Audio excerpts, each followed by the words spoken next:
Assalamualaikum warahmatullahi wabarakatuh.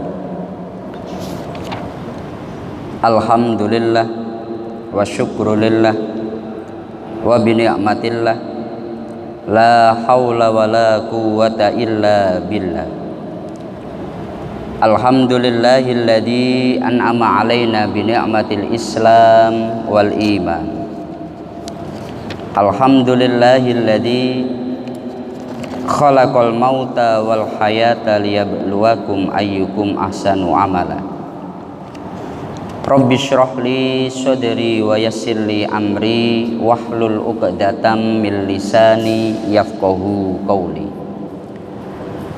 Kepada yang kami muliakan segenap para jamaah Masjid Agung Batam yang dirahmati Allah Subhanahu wa taala.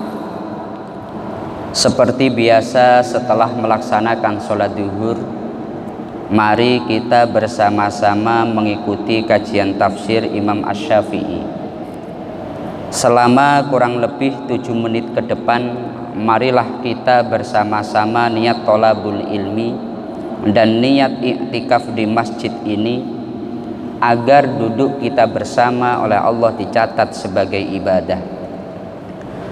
Adapun pembahasan kita kali ini sampai pada halaman 697 di dalam surat Hud ayat ketiga. Allah berfirman, Bismillahirrahmanirrahim. Wa anistaghfiru rabbakum thumma tubu ilaihi yumatti'kum mata'an hasanan ila ajalim musamma wa yu'ti kulladzi fadlin fadlah wa in tawallaw fa inni akhafu 'alaikum 'adzaba yaumin kabir. Yang artinya, hendaklah kalian meminta ampun kepada Tuhan kalian dan bertaubat kepadanya. Jika kalian mengerjakan yang demikian, niscaya Dia, Allah, akan memberikan kenikmatan yang baik terus-menerus kepada kalian sampai pada waktu yang telah ditentukan, dan Dia akan memberikan karunia-karunia-Nya kepada setiap orang yang berbuat baik. Jika kalian berpaling, sesungguhnya aku takut kalian akan ditimpa siksa di hari kiamat. Terkait dengan ayat ini, Imam Asy-Syafi'i beliau berkata, di dalam kitab Ahkamul Quran bab ma yu'tharu anhu Asy-Syafi'i fi tafsiril ayat, Imam Asy-Syafi'i mengungkapkan, artinya kita bukan orang-orang yang bertaubat dalam pengertian yang sebenarnya, tetapi yang demikian itu merupakan satu ilmu yang diketahui Allah.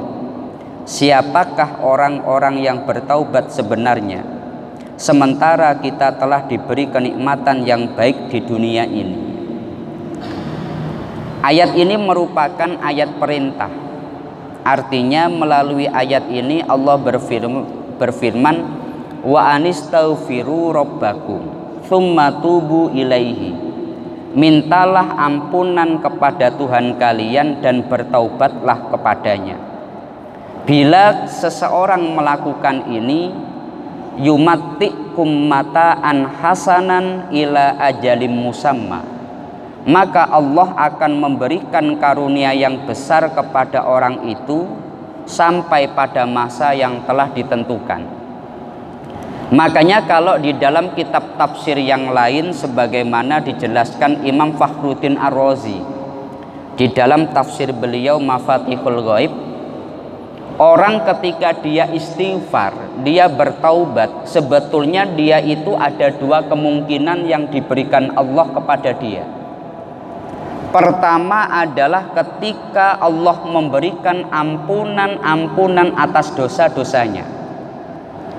Yang kedua, bisa jadi Allah memberikan anugerah yang besar kepada dia dengan dia senantiasa mengucapkan astagfirullah, astagfirullah, astagfirullah, maka Allah itu memberikan ampunan yang besar, memberikan anugerah yang besar kepada dia. Oleh sebab itu Rasulullah sendiri itu kan beliau sebagai manusia yang maksum, orang yang terjaga dari melakukan kesalahan baik dosa besar atau dosa kecil. Tetapi dalam banyak riwayat hadis Rasulullah itu beliau setiap hari itu bahkan istighfar sampai 70 kali. Kullama qadartu antat rohuhu, di dalam hadis lam yasirra man istaghfara wa in ada fil yaumi sab'ina marrah. Dalam hadis Rasulullah sebagaimana riwayat Imam sahabat Ibnu Umar, tubu ila rabbikum fa inni atubu ilaihi fi kulli yaumin mi'ata marrah. Bahkan dalam riwayat Ibnu Umar itu 100 kali Rasulullah senantiasa istighfar.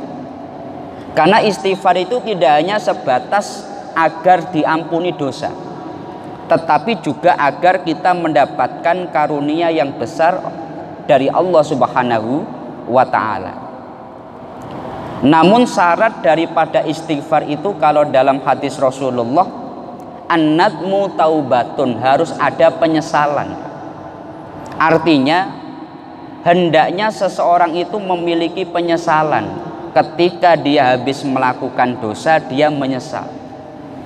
Ini penting disampaikan karena orang itu kadang dia dalam melaksanakan kesalahan, dia kadang malah bangga. Berapa banyak orang itu ketika yang lainnya ngomong masalah judi, yang satu nggak mau kalah. Wah, kalau kamu judinya mungkin 1 juta, saya judinya bahkan pernah sampai ratusan juta. Ketika masalah minum kadang nggak mau kalah. Kalau kamu minumnya cuma 1 gelas, saya dulu bahkan 1 botol biasa. Malah masalah maksiat kadang orang itu malah bangga. Padahal syarat daripada taubat orang itu harus menyesal. Maka ini yang harus kita tekankan, setiap kali seseorang habis melakukan maksiat hendaknya dia menyesal dan dia bertaubat. Ada satu nasihat bijaksana dari sahabat Ali bin Abi Thalib.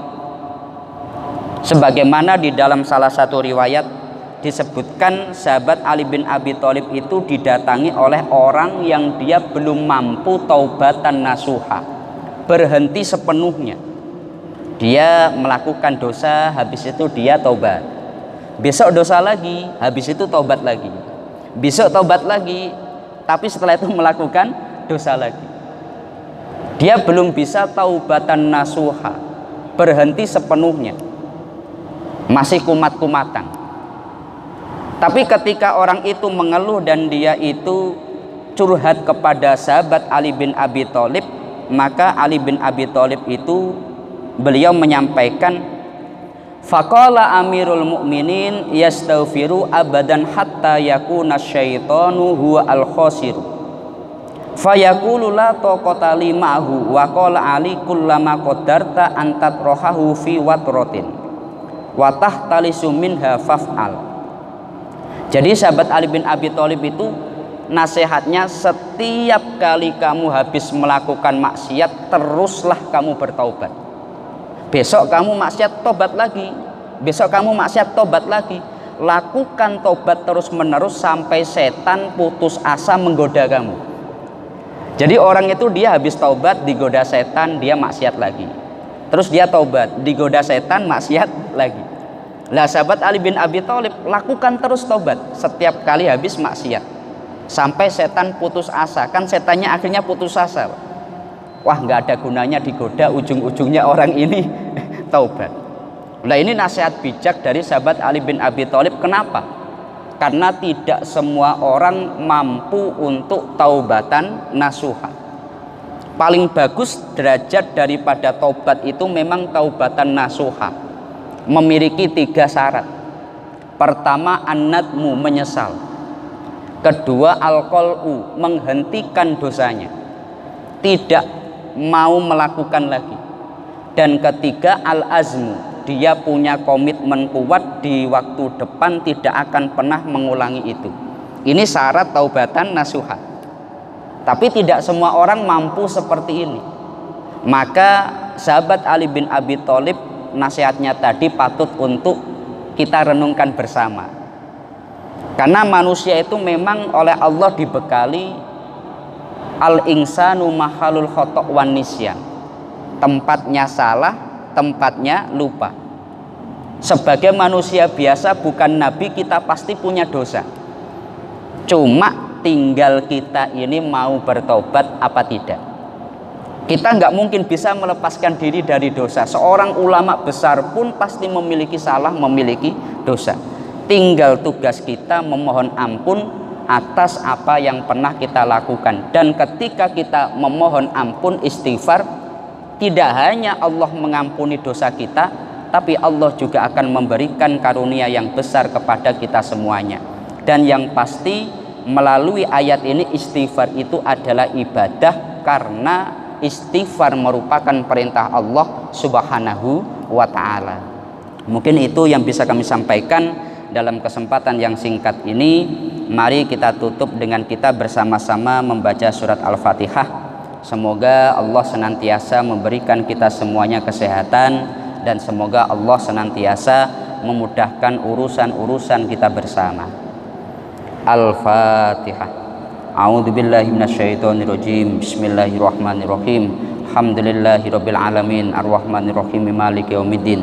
Iyyaka na'budu wa iyyaka nasta'in ihdinas siratal mustaqim siratal ladzina an'amta 'alaihim ghairil maghdubi 'alaihim waladdallin. Amin. Kurang lebihnya dari kami mohon maaf. Akhirul qauli wallahul muwaffiq ila aqwamit thoriq. Wassalamualaikum warahmatullahi wabarakatuh.